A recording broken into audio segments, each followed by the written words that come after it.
I'm Femi. Okay, so before we start, I want to be real with you for a second. When I first read this section of Apostol, I almost skipped it. Covering theorems? It sounded so dry.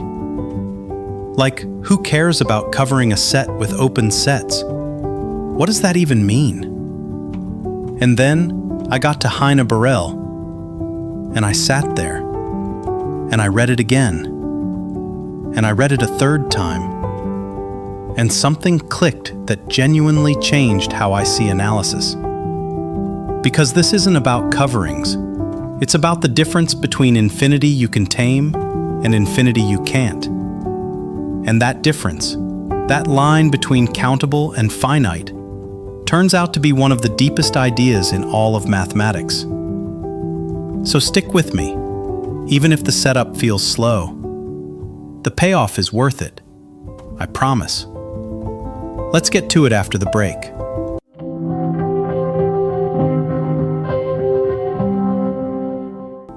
Welcome back. Okay, imagine this. You have a child, maybe your little niece, your nephew, your younger cousin, and the child is standing outside in the rain. You want to keep them dry, so you grab an umbrella. But the umbrella is tiny. It only covers their head. Their shoes are soaking wet. Their arms are dripping. Not good enough. So you grab another umbrella, and another, and another. You keep piling on umbrellas, big ones, small ones, overlapping ones, until every single part of the child is shielded. Head, shoulders, arms, legs, shoes. Completely covered. Not a single raindrop gets through. Now you look at this mess. You used like 40 umbrellas. Some of them are covering the exact same spot. 3 umbrellas over the left shoulder, 2 over the right knee. Total chaos. Way more than you need. So here's a very natural question. How many umbrellas did you actually need? Can you throw away most of them and still keep the child completely dry? Think about that for a second. Because the answer depends on something subtle. It depends on what kind of child you're covering. Or rather, in the math version, what kind of set you're covering. That's exactly what this video is about. Instead of rain and umbrellas, we have sets and open coverings. And we're about to discover 2 theorems that answer this question in 2 very different ways. The first answer is surprising. The second answer is shocking. Let's start with the language. Definition 3.26. A collection F of sets is called a covering of a set S if S is contained in the union of all the sets in F. If every set in F is open, we call it an open covering. Okay, so let's make sure every word of that is clear, because definitions in analysis are load-bearing. If you're fuzzy on the definition, everything after it falls apart. You have a set S. Think of S as a stretch of road, say, a long sidewalk. S is just the sidewalk. That's what you want to cover. Now you have a collection F, a bunch of open sets. Think of each one as a tent. An open tent pitched somewhere along the road. Each tent covers a section of the sidewalk. Some tents are wide and cover a big stretch. Some are small and only cover a tiny bit. If you pitch enough tents, in the right places, with the right sizes, so that every point on the sidewalk is under at least one tent, then your collection of tents is called a covering of S. Every point is sheltered. Nothing is exposed. And if every tent is an open set, meaning each tent gives breathing room, each point under it has a little neighborhood that's also under the tent. Then it's an open covering. Now here's where it gets interesting. Nobody said you have to be efficient about this. You could pitch 3 tents and cover the whole sidewalk. Or you could pitch 3 million tenths. Or, and this is the wild part, you could pitch uncountably many tenths. More tenths than there are whole numbers. An absolutely absurd, incomprehensible pile of tenths, overlapping everywhere. And the question that Lindelöf and Heine Borel answer is, no matter how absurd the pile is, can you always clean it up? The answer comes in 2 stages, 2 theorems. And the second one is so much stronger than the first that when you see it, you won't believe it works. Stage 1. Lindelöf. I remember the first time I read this theorem. My reaction was, wait, that can't be right. But it is. And the proof is one of the cleverest things in this whole book. Theorem 3.28, the Lindelöf covering theorem. Let A be a subset of Rn, and let F be any open covering of A. Then there exists a countable subcollection of F that also cover. Let me say that in plain language. You have a set A. You have a covering. Could be enormous, could be uncountably infinite, could be the most bloated, wasteful pile of open sets anyone has ever assembled. Lindelöf says, you can always strip it down to a countable covering.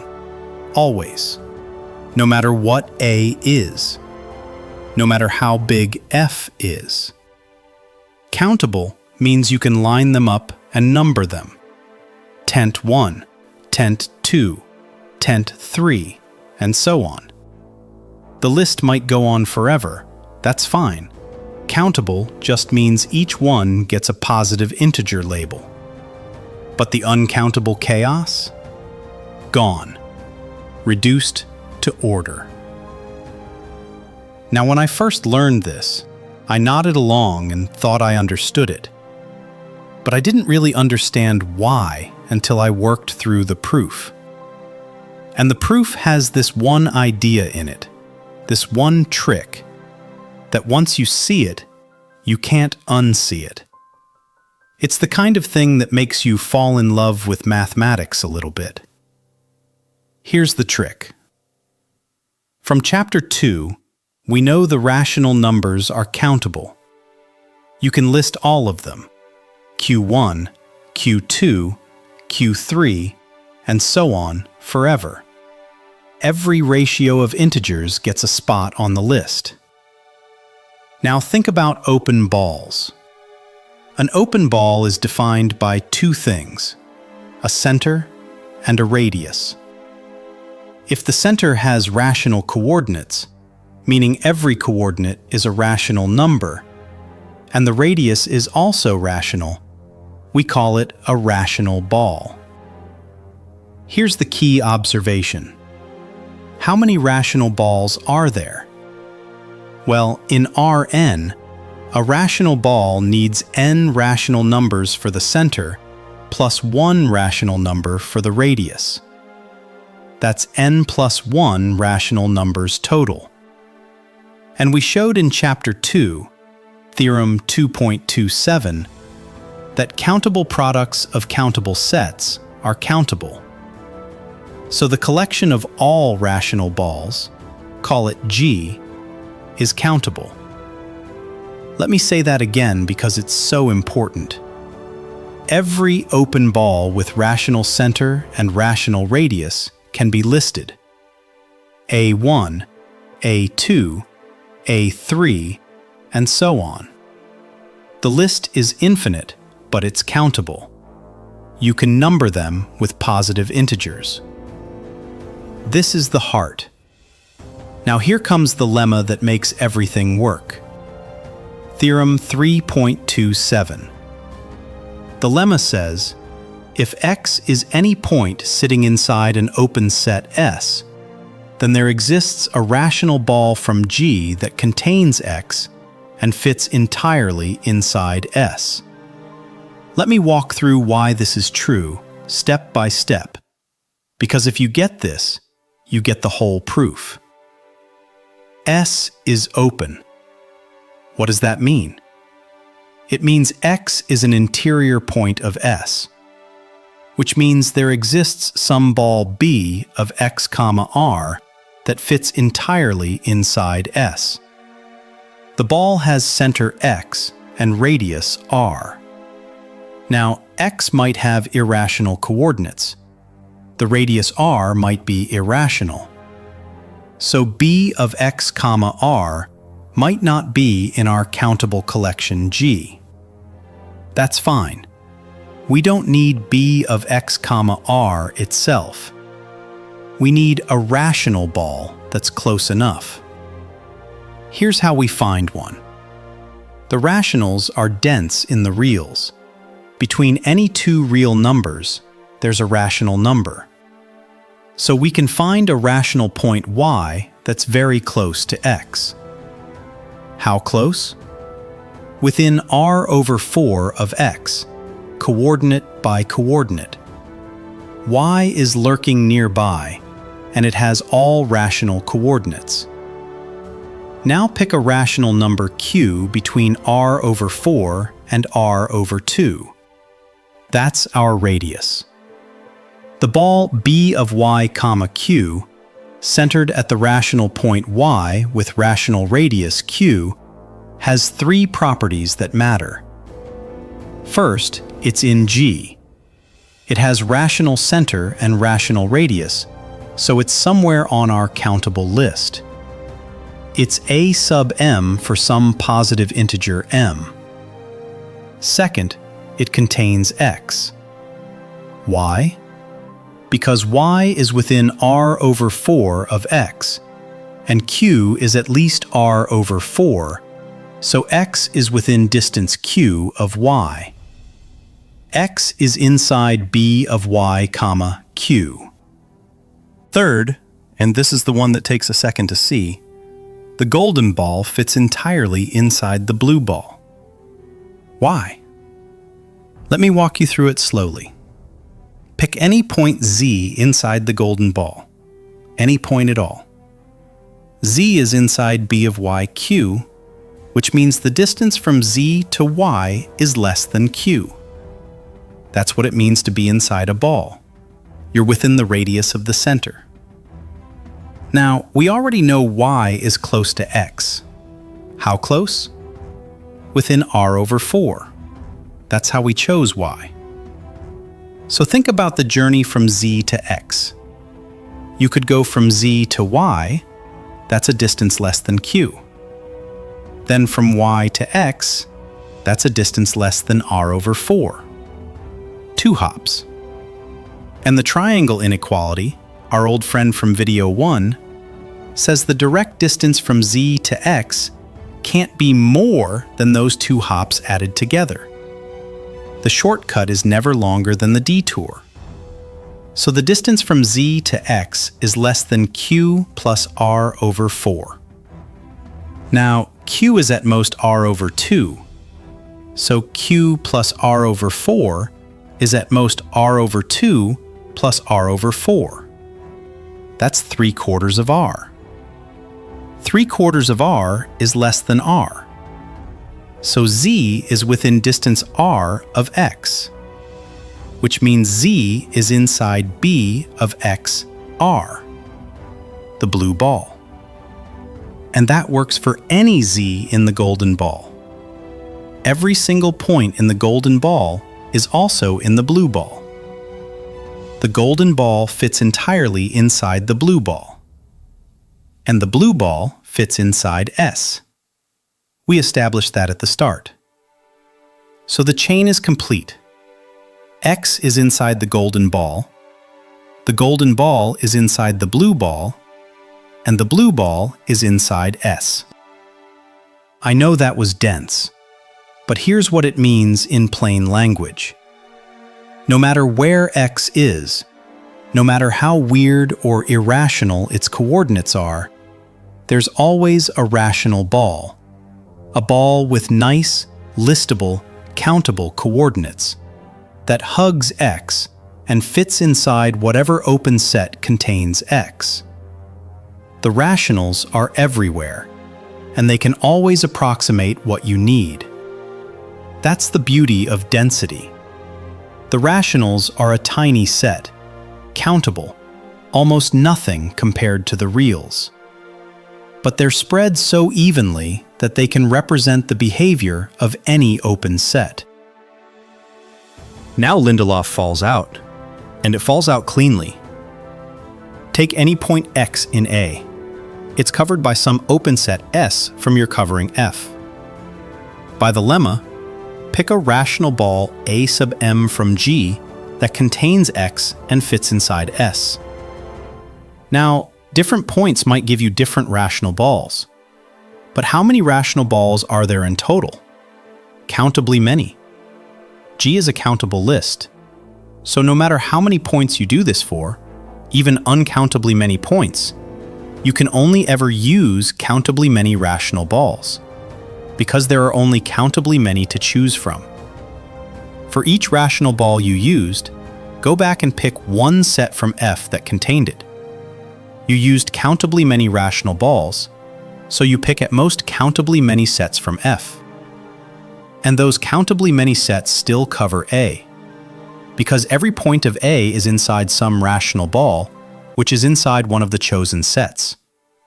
Done. Countable subcovering extracted. The original covering could have been unimaginably enormous, bigger than the real numbers, and we still reduced it to a countable list. That's Lindelöf, and it's beautiful. But I want to be honest about something. When I first proved this, I felt satisfied. Countable, neat, clean. But then a question nagged at me. Countable is still infinite. The list goes on forever. Is that the best we can do? Here's the honest truth. For an arbitrary set A, yes, countable is the best you can do. Some sets genuinely need infinitely many covering sets. You can't thin them down to finitely many. But there are special sets, sets with extra structure, sets that are both closed and bounded. And for those sets, something extraordinary happens. I need to tell you something about how I experienced this theorem. I was sitting in my room working through apostol, and I got to Theorem 3.29. And I read the statement, and I put the book down, and I just sat there for a minute, because the statement says something that feels impossible. It says that for a closed, bounded set, you can always thin an open covering down to finitely many. Not countably many, finitely many. A specific number. You could count them on your fingers. And my first reaction was, that can't be right. How can you guarantee a finite subcovering no matter how the covering is built? The covering could be designed to be as wasteful and chaotic as possible. How can finiteness always win? But it does. Theorem 3.29, the Heine Borel covering theorem. Let F be an open covering of a closed and bounded set A in Rn. Then a finite subcollection of F also covers A. Finite. Not countable. Finite. Let me make sure you feel the weight of this. Take the closed interval 0, 1. It's closed. It includes both endpoints. It's bounded. Everything's between 0 and 1. Now take any collection of open intervals that covers 0, 1. Any collection whatsoever. You can use 10 intervals, 1,000 intervals, 1,000,000 intervals, an uncountable infinity of intervals. Arrange them however you want. Overlap them, spread them, pile them chaotically. Heine Borel says, somewhere inside that mess, there's a finite handful, 5, 8, 20, some specific number, that already covers all of 0, 1 by themselves. You could throw away everything else. It doesn't matter how you built the covering. It doesn't matter how many sets you used. The finite subcovering always exists, every single time. Now I want to prove this to you. The proof is where the understanding lives. The statement is just the address. The proof is the house. And this proof is special because it uses everything we've built in this chapter. Lindelöf, Cantor, closedness, boundedness, they all show up. It's like watching the final scene of a movie where every character from every earlier scene walks back on stage. Here's the argument. We're going to assume the opposite of what we want to prove and show that it leads to a contradiction. Suppose, for the sake of argument, that no finite subcollection of F covers A. In other words, no matter how many covering sets you grab, as long as the number is finite, some point of A escapes. First, by Lindelöf, we thin F down to a countable subcovering. Call the sets I1, I2, I3, and so on. A is contained in the union of all the I sub k's. The whole set A is covered. But, by our assumption, no finite collection of them is enough. Now let's build something. Define the partial unions. S1 equals I1. That's just the first covering set by itself. S2 equals I1 union I2. The first two covering sets together. S3 equals I1 union I2 union I3. The first three. And so on. Each SM is a finite union of open sets, so each SM is open. Now here's the construction. For each M, define QM to be A intersected with the complement of SM. Let me say that in plain words. QM is the set of all points in A that the first M covering sets failed to cover. It's the exposed part. The part still getting rained on after you've put up M tenths. And here's the thing. By our assumption, no finite number of tenths is enough. So QM is never empty. No matter how many tenths you put up, there are always points left uncovered.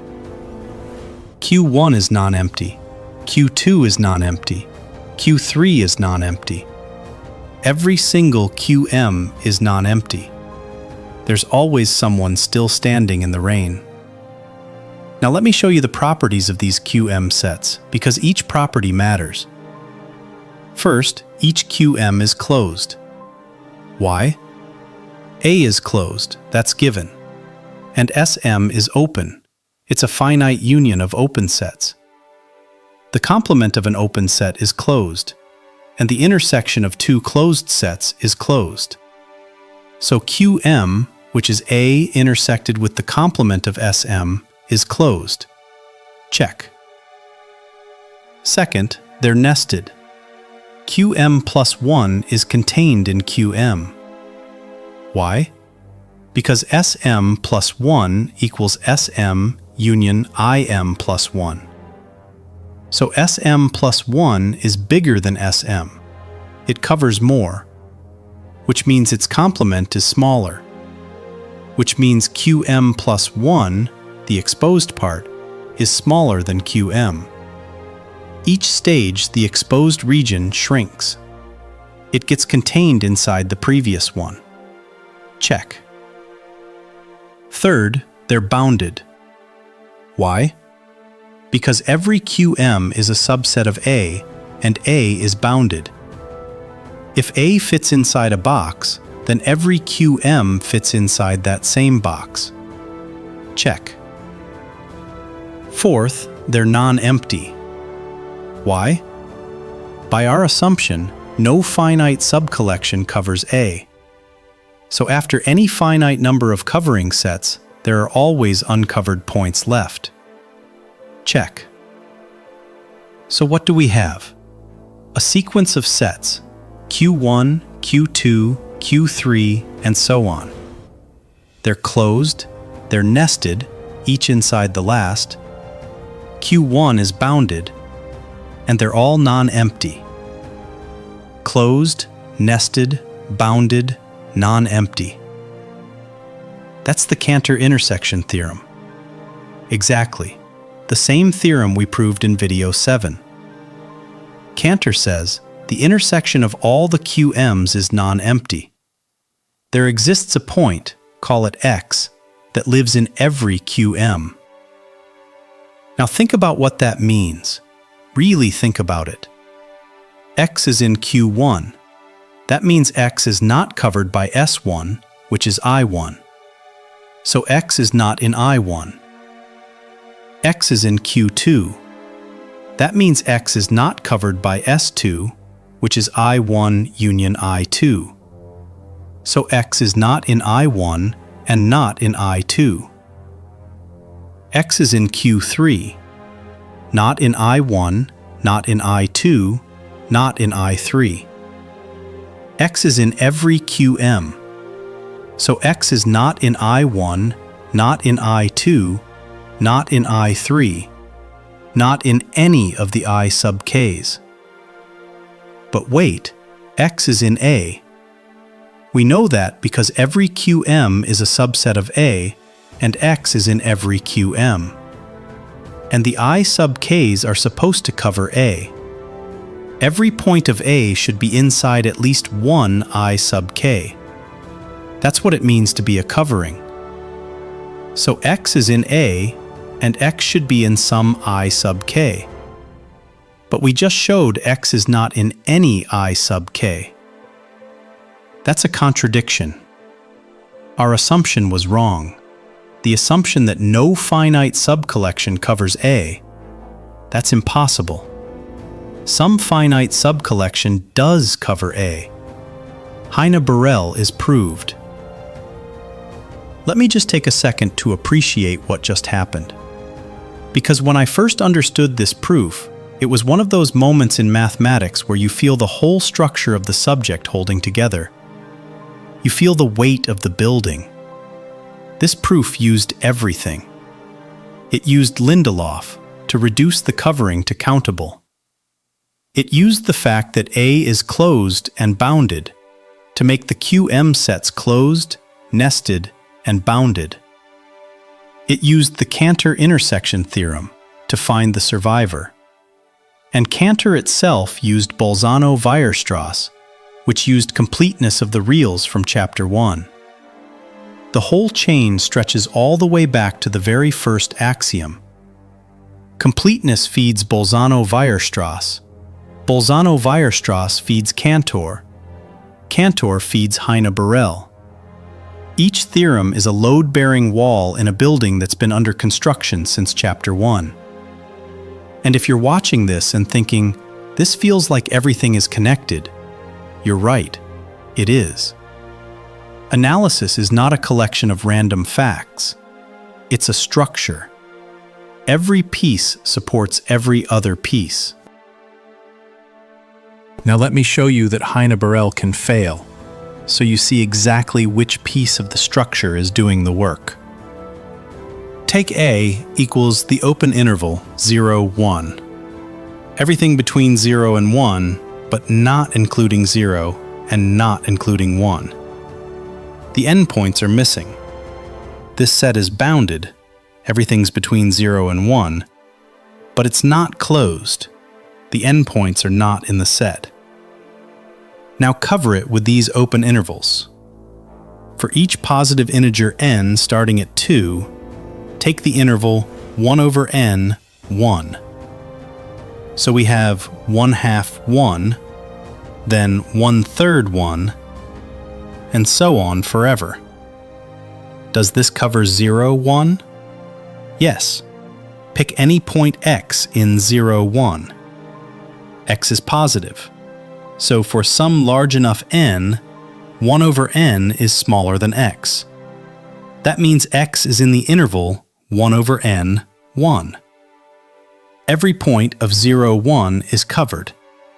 This is a valid open covering. But can you thin it to finitely many?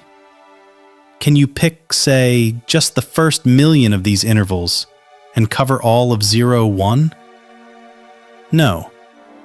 If you stop at n equals 1 million, your leftmost interval starts at 1 over 1 million. And every point between 0 and 1 over 1 million is not covered. There's always a tiny sliver near 0 that escapes. No matter how many intervals you take, as long as the number is finite, that sliver exists. Why does this fail? Because 0, 1 is not closed. The point 0 is an adherent point of 0, 1 that's not in the set. If the set were 0, 1 closed, then Heine Borel would guarantee a finite subcovering. But with the endpoint missing, the covering can cheat by letting the exposed region leak toward the missing boundary. Closedness is load-bearing. Remove it, and Heine Borel collapses. So here's where we are. 2 theorems about coverings. Lindelöf says, any covering of any subset of Rn can be thinned to countable. Heine Borel says, if the set is closed and bounded, you can thin all the way down to finite. Now I want you to do something for me. I want you to hold 3 ideas in your head at the same time. Don't worry about why, just hold them. Idea 1. Every open covering of S has a finite subcovering. That's what Heine Borel just gave us. Idea 2. S is closed and bounded. That's a geometric property. The set doesn't extend to infinity, and it includes its own boundary. Idea 3. Every infinite subset of S has an accumulation point in S. That's Bolzano-Weierstrass. Bounded infinity must cluster. 3 different ideas, from 3 different parts of this chapter. One about coverings, one about geometry, one about clustering. They look completely different. They're the same theorem. In Rn, these 3 statements are equivalent. If you have any one of them, you automatically get the other 2. They are 3 faces of one single idea. 3 windows looking into the same room. And that idea has a name: compactness. And that's the next video. And look, the Heine Borel proof we just walked through, the whole thing leaned on Cantor's intersection theorem from this video. And Cantor leaned on Bolzano-Weierstrass from video 6. If either of those isn't solid for you yet, go back and re-watch. I had to read apostol 3 times before these proofs stopped feeling like they were written in a foreign language. The understanding comes with repetition. Be patient with yourself. I'll see you in the next one.